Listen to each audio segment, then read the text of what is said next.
Un abonné m'a posé la question de savoir si je pouvais lui réaliser un système pour contrôler la vitesse de rotation d'un ventilateur lorsque la température va atteindre un certain seuil. Bref, ça va fonctionner un peu comme un thermostat, mais cela ne sera pas un thermostat. Et puis, nous allons, comme d'habitude, récupérer tous les éléments dont nous allons utiliser dans les cases de récupération. Ceci, ce sont des BMS, des batteries lithium-ion, des ordinateurs portables.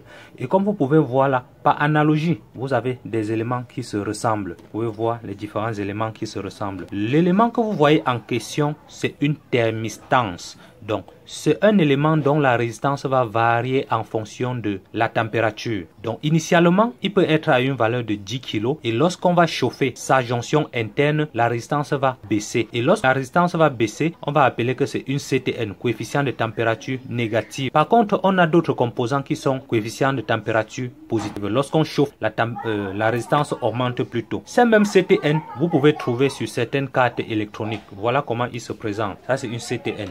Voilà également sur une autre carte comment il se présente. Voilà une CTN. Bon, la différence entre ceux-ci et ce que vous avez sur les BMS des ordinateurs portables, c'est que la résistance initiale de ce qui sort sur les batteries des ordinateurs portables est de 10 kΩ. Par contre, ceux-ci, la résistance de base est très faible, de l'ordre de 1 kΩ. Donc voilà la raison pour laquelle nous allons enlever une CTN sur cette carte et puis nous allons lui réaliser un projet qui va lui permettre de lancer la ventilation lorsque la température va atteindre un certain seuil. Si vous avez souvent l'habitude d'ouvrir les appareils électroniques, vous allez constater que ces thermistances sont souvent vissées sur la carrosserie de l'appareil, telle en sorte que lorsque la température atteint un certain seuil, ça lance la ventilation automatiquement seule. Donc ça, c'est pour des mesures de sécurité. Donc voilà une CTN et c'est vissé sur le radiateur. Lorsque ces transistors de puissance vont chauffer jusqu'à arriver à un certain niveau, la ventilation va se lancer automatiquement. Donc comme d'habitude, nous allons récupérer tous ces composants, nous allons remettre dans la casse.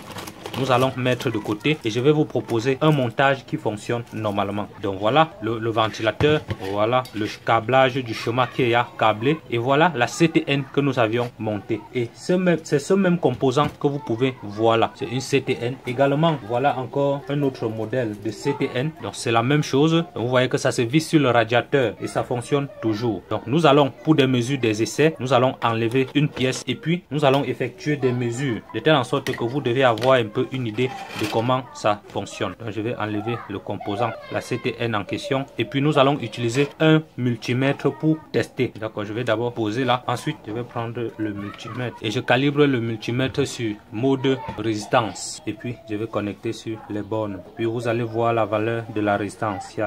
Donc vous voyez là, la valeur de résistance nous montre 8 kΩ. Juste parce que j'ai manipulé, lors de la manipulation, j'ai touché, la valeur a été modifiée. La valeur initiale est normalement 10 kg. Lorsque nous allons chauffer avec le fer à souder, vous allez voir la résistance va baisser. Vous voyez là, ça baisse complètement. Et à partir de là, on peut commander des dispositifs de sécurité, des alarmes, des ventilations. Vous voyez là, lorsque la jonction va se refroidir, la résistance va monter progressivement et établir. Donc je peux forcer le refroidissement. Donc vous voyez, la résistance va monter jusqu'à sa valeur de 10 kg et puis rétablir. Donc nous allons faire des mesures, des tests maintenant sur ce système. Donc nous allons l'alimenter avec une source de tension de 12 volts. Comme d'habitude, nous aurons ici le plus et là, nous aurons le moins. Donc je vais alimenter le plus ici. Je me rassure que c'est bien connecté. Ensuite, je vais alimenter le moins quelque part ici. Donc vous voyez là, le système n'agit pas encore. Lorsque nous allons approcher un élément qui va chauffer la thermistance, le ventilateur va lancer automatiquement seul. Je vais chauffer la thermistance. Et lorsque je vais éloigner la thermistance, je vais éloigner le fer à souder, la température va baisser, le ventilateur va réduire également la vitesse. Vous voyez là, la température a réduit et puis la ventilation s'est arrêtée. Lorsqu'on va approcher le fer à souder, il lance automatiquement seul. Donc voilà comment il fonctionne. Lorsqu'on éloigne le fer à souder, et si le fer à souder reste sur la thermistance, l'élément va chauffer en continu. Ceci va nous permettre d'éviter l'emballement thermique. L'emballement thermique veut dire un composant qui se détruit du fait de la température très élevée. Vous pouvez également constater ça sur vos alimentations de PC. Lorsque la température atteint un certain seuil, la ventilation lance automatiquement seule. Et au fur et à mesure que la température augmente, la vitesse de ventilation augmente également. Donc, en lieu et place par exemple d'avoir un ventilateur, nous pouvons plutôt faire un système d'alarme, plutôt en détectant la température, et le buzzer va se mettre à siffler. Donc nous allons déconnecter le chaudron et puis nous allons mettre plutôt un buzzer. Nous allons mettre ceci à côté et ensuite je vais alimenter le buzzer. Donc ça, ceci reste toujours la borne négative et puis la borne positive est quelque part ici en bas. Je me rassure que c'est bien connecté. Donc voilà le chaudron. Lorsque le fer, la température va augmenter dans l'habitacle, le buzzer va se mettre à sonner.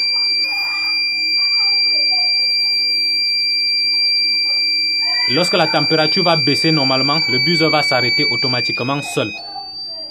Donc on peut faire un système d'alarme comme ça. Vous voyez comment le chaudron est nettement très facile. Donc lorsque la température va augmenter, le buzzer va sonner. Plus la température va augmenter, le buzzer va sonner de plus en plus fort. Et voilà un système d'alarme qu'on peut réaliser. Donc ça va chauffer toujours comme ça jusqu'à s'arrêter complètement. Ça, c'est le temps que la thermistance se refroidit. Je vais refroidir avec ma main. Ça s'arrête complètement. Avec ce genre de système, on peut faire des dispositifs de sécurité. Je déconnecte. Nous allons maintenant passer au schéma de câblage. Le tout sur ce montage, c'est un MOSFET comme d'habitude. Nous avions un MOSFET et le nom, c'est un IRFZ44N. Donc, nous pouvons prendre un MOSFET.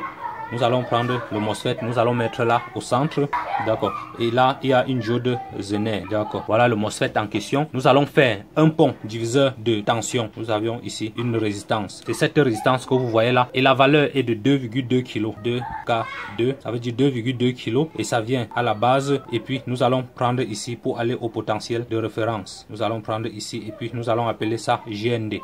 Et ici, nous allons connecter la thermistance qui est la CTN. Donc ça, c'est CTN. Et la valeur initiale était 10 kg. Et puis, nous allons prendre maintenant, aller au VCC, plus 12 volts, l'alimentation. Et c'est un DC 10 volts. Et puis, le ventilateur que vous avez vu ici, ça peut être le ventilateur ou le buzzer. Nous allons mettre là. Nous allons connecter là. Et là, ça forme le moteur. Donc voilà, moteur. 12 volts. Et le composant en question, c'est un IRFZ44N. Vous pouvez également prendre un autre équivalent qui est IRF3205. Voilà. Donc voilà le schéma de montage. Vous pouvez également réaliser ce même montage peut-être avec un transistor. Vous allez toujours avoir le résultat. Maintenant, imaginez-vous un instant que plutôt que d'avoir un moteur à courant continu de 12 volts, nous avions peut-être une lampe à incandescence de 220 volts, peut-être 50 Hz. Dites-moi en commentaire comment nous pouvons connecter ceci. Eh bien, c'est toujours très facile. Nous allons interfacer avec un relais. Donc, nous allons prendre un relais. Étant donné que le relais aura des contacts de puissance, nous allons connecter comme ça. Et puis voilà, ceci sera la bobine du relais. Et puis nous allons prendre et venir sur le normally open. Et ici nous avons normally close. Et puis nous allons sortir ici, aller aux sources d'énergie. Donc nous pouvons ici avoir la source d'énergie qui est EDF, d'accord, qui est le réseau 220 volts, 50 Hz. Par contre, l'alimentation ici est alimentée en 12 volts continu. Et puis maintenant, l'entrée de la bobine, le contrôle de la bobine, nous allons venir l'insérer ici. Et cette fois-ci, nous allons mettre une diode de roue libre. La diode de roue libre permet de décharger l'énergie électromagnétique que cette inductance va stocker au cours de son fonctionnement. Et comme nous avions 12 volts, nous allons l'alimenter toujours à 12 volts. Donc nous allons prendre ici et connecter là à 12 volts. Et le point ci, nous pouvons l'appeler le point A. Nous allons venir la connecter ce point là quelque part ici. Voilà, ça va former le schéma maintenant de montage. Et le point ci va former le 0 qui est 0 volts de l'alimentation 12 volts. Donc ça aura deux alimentations. L'entrée secteur 220 volts pour commander cette lampe de 220 volts. Et puis on peut soit commander un moteur à courant continu de 12 volts ou interfacer et commander une lampe de 220 volts normalement. Donc voilà en grosso modo comment le schéma de montage est terminé. Donc ce projet c'était pour répondre à l'abonné en question. L'objectif c'était de lui donner une CTN. Et comme j'ai déjà réalisé les deux montages, je vais l'envoyer les deux schémas de telle en sorte qu'il va arriver chez lui et essayer. S'il rencontre des difficultés, il n'aura plus qu'à exploiter le schéma que j'ai câblé pour refaire son schéma à nouveau. Donc nous allons encore tester une dernière fois avant qu'on ne se quitte. Donc je vais prendre toujours l'alimentation l'alimentation, nous avions ici une alimentation et c'est une alimentation de 12 volts. Donc je vais tester 12 volts. Donc je vais tester 12 volts. Je mets là avec des pinces bananes. Voilà, très bien que j'ai 12 volts. Donc nous allons connecter sur le système. D'accord. Il faut toujours respecter la polarité, sinon vous allez faire un court-circuit. D'accord. Et puis la borne négative vient ici.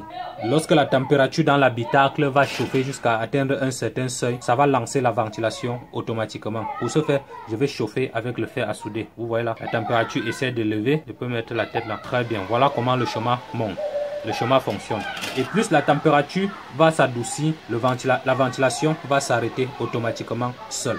Voilà comment il se présente. Donc, nous pouvons mettre comme ça. Et puis, nous allons approcher le fer à souder là-dessus. D'accord.